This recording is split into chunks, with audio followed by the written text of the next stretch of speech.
Could Seth Everman have created the new Unus Annus nearly 3 years after the channel's death?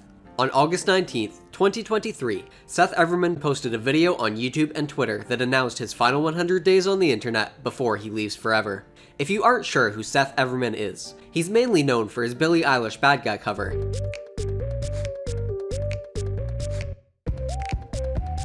And his comment on her music video is the most liked comment in the history of the platform. From the very first few seconds of his video, the connection to Unus Annus is unmistakable. The countdown timer, the ticking clock,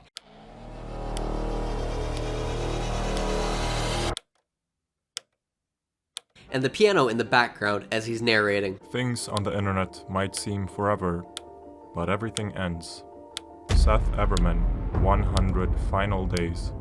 When the clock strikes midnight, going from November 26th into November 27th, my online presence will cease to exist. I'm no stranger to Unus Annus clone channels after having documented several different types, so I feel qualified to provide a full analysis of how close to Unus Annus this concept actually is. An easy similarity to Unus Annus is that the ending date of Seth's project is in November, just as Unus Annus ended in November of 2020. But unlike Unus Annus, there's no greater meaning of the final 100 days project. It's not meant to teach the audience about loss or death, but is rather a countdown to retirement. I'm not going to pretend like every Unus Annus video was highly serious. The dance of Italy, oh, it's the dance of Italy. But there was an overarching theme of death with each one as it opened and closed with the timer that reminded the audience of the channel's impending doom, as well as their own. Another huge difference between Unus Annus and Seth Everman is that he's a single creator making normal content, while Unus Annus was two creators who pushed the boundaries of content. While this sounds obvious, let me explain. Firstly, the friendship between Mark and Ethan is part of what made Unus Annus so enjoyable to watch. While the channel's message was deep and dark, the actual content of the videos was two friends being immature and goofing around.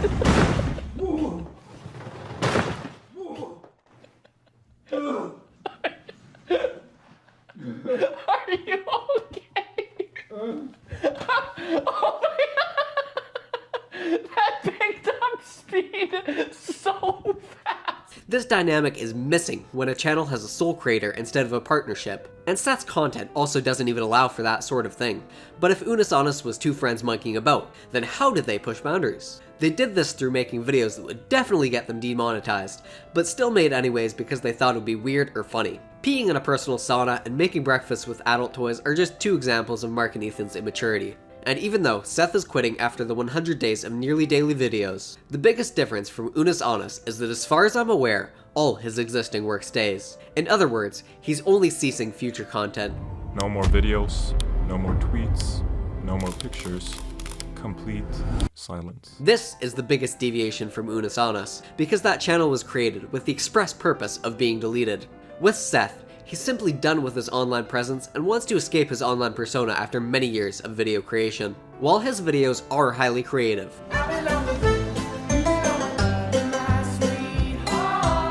there's only so much that a creator can get from their time on YouTube. The truth is, I've been doing this for a while now, and it's time for me to move on to other things. There's a lot of work that goes into content behind the scenes, from getting ideas, catching trends, setting up recording and audio equipment, recording, editing, publishing, responding to comments, dealing with copyright claims, and more. While there is an element of creative freedom on YouTube, posting content is somewhat of a treadmill. You upload a video, wait for the results, and have to upload another one once the video's run its course in order to continue to reach an audience. But if you gain success, that becomes your new normal, and you constantly strive for higher and higher numbers. Each time you reach a new peak, that becomes the new baseline that you compare performance to. Burnout can be the result of this treadmill, because as creators we endlessly put out content only to see a constant plateau.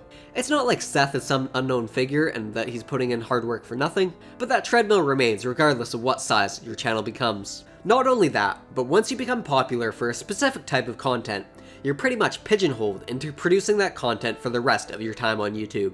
Any deviation from what your audience expects results in poor click-through rate and potentially audience retention, signaling to YouTube that the video is bad and that it's not worth spreading to more people. Basically what we've seen is that the YouTube algorithm stifles experimentation and diversity of content. And while this is not an entirely new thing, I mean, it always has kind of pushed people into doing sort of one thing, but it seems like this year it is dialed up to 11. In other words, creators rarely get a chance to creatively explore all they want to after becoming popular for one specific thing. It's possible that there was more Seth wanted to do on YouTube, but felt compelled to continue producing piano videos until he burned out and simply lost the spark for YouTube in general. The last 3 years or so have not been great for me. I haven't felt it. The spark, it's not been there. His Guess Who's Back video supports my theory, as it looks like there were other content styles and things he wanted to explore, but was held back because of how the audience responded to doing something different. So my problem of being limited to covering popular songs, and my other problem of feeling terrible about making boring sit-down videos, get combined into one huge problem. An honorable mention to demonstrate that creators feel like things can get stale doing the same thing again and again is that Jack's Films did his final Yai. It's a format that he's known for, but didn't want to do forever. Yesterday, I asked you to write the script for the upcoming Mario movie, one line at a time. With those two factors in mind, it's not surprising that he wants to escape the internet. He's also not the only creator who's retiring, and he's certainly not the last. It wasn't that long ago that George Miller left the Filthy Frank persona and pursued music under the name Joji. While that was partially for health reasons, along with changing guidelines on the platform, it wasn't something he enjoyed doing anymore. Interestingly enough, what Seth Everman is doing is quite similar to Tom Scott. On the 1st of January, if all goes well, I will have published a video here every week for 10 years. And I'm going to take a break after that. It's probably not goodbye forever, but this channel will stop, at least for a while.